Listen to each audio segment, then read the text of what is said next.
Welcome to Taiwan Talk. I'm Sheree Felice, and this week I'm joined by Ansel Yu, the director of the Taipei Women's Rescue Foundation. Listen in as we discuss what Mr. Yu believes to be one of the most serious issues regarding women in Taiwan today. What issues does your foundation deal with? Yeah, in recent decades, we focused on gender-based violence, so like domestic abuse against women. And also we served the child prostitution in 1980s. And also we deal with sexual slavery in the Japanese military during World War II, conflict women issues in 1990s. So it's the issues we put focus on. Okay, great. How long has the foundation been around? This foundation founded in 1987. So in 1980s, child prostitution was a severe social problem. So a group of workers, attorneys, and scholars founded this organization to help victims. So in that time, we set up a hotline and safe house and provide further professional training and education for these young girls and advocate laws to protect these young girls from sexual exploitation. Why do you think child prostitution was such a big issue in Taiwan then? It's a complicated social problem because in 1980s, gender equality issue is not a real issue. It is not fully aware, and also the economic problem like the gap from urban and suburban and indigenous economic situations that make it trouble to live in the suburban area. And so many families in that time believe that sell young girls to prostitution industry is was a way to profit from it. Oh, okay, I see. So is child prostitution still an issue today? No, I don't think so.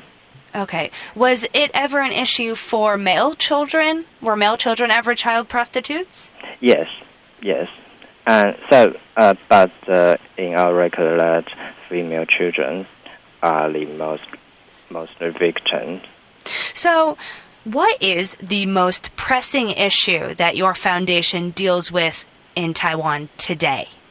So, we noticed the emerging issues since 2010.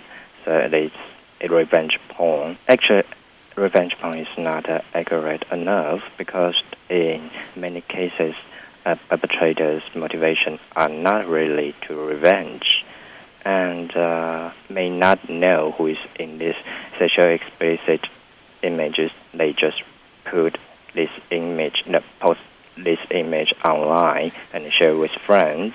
So this term means victim did something worthy to be treated badly. So it's not really, we all know it's not true. So we use the term non-consensual distribution of sexual images to describe this behavior. Okay. And how big of an issue is this in Taiwan? So we have hotline for these years for victims whose image has been distributed or threat to be distributed. So in these 5 years, we received 452 cases to seek for help from a hotline.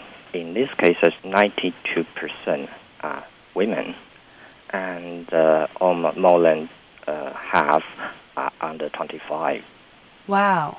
Okay, so what are some of the legal actions that someone who is a victim of revenge porn can take, or what are some solutions that your foundation provides? Unfortunately, there is no full protection or mechanisms in Taiwan right now. So we do have criminal laws and some regulations to punish such a behavior to distribute sexual images, but it's not really a useful method to protect victims. So we advocate laws to counter this kind of behavior, to distribute or use images to threat young women's victims, and or blackmail or to abuse X for anything they should not X for. Yep. Okay, so if someone is a victim of these non-consensual photographs, there's really nothing that they can do. Of course, they can call police, but the merely usable regulations for victims are like distribute sexual materials. But this kind of regulation basically regard this image immoral or ethnic, so it's not really fit the needs of victims. I see. So how recently has this issue been a pressing issue in Taiwan? We noticed this issue since 2010, and the hotline we started to provide a start 5 years ago, and we now advocate not only low but also long-term services like psychotherapy, support group to assist these victims to recovery from this gender-based violence. In your opinion, what is the driving force behind the release of these non-consensual photos? Why do people do this? We start to notice these issues is because idea of revenge. It seems that people, ex-partner or ex-girlfriends or ex-boyfriends use their imitate pictures to do harm to the other because relationship has been ended.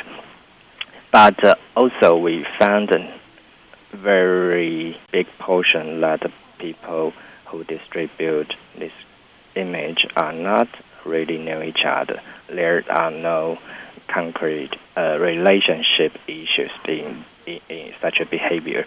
So the basic motivation for them are perhaps they believe to distribute this image just for fun, just for it's nothing big deal. I don't know. It's violence behavior. It seems to share something with friends. It's nothing big deal. So they don't know how severe and how it could be to the victim. So if someone is a victim of these non-consensual photographs being released, what is the hotline number that they can call to get in touch with you? They can call our office number to 555-8595. So 2555-8595. Yes. Okay. All right. Well, thank you so much, Ansel, for speaking with me. Thank you. That's it for this week's episode of Taiwan Talk. I'd like to thank Ansel Yu again for joining me. Don't forget to tune in next week for an all-new episode. As always, remember to take care of yourselves. I'm Sheree Felice.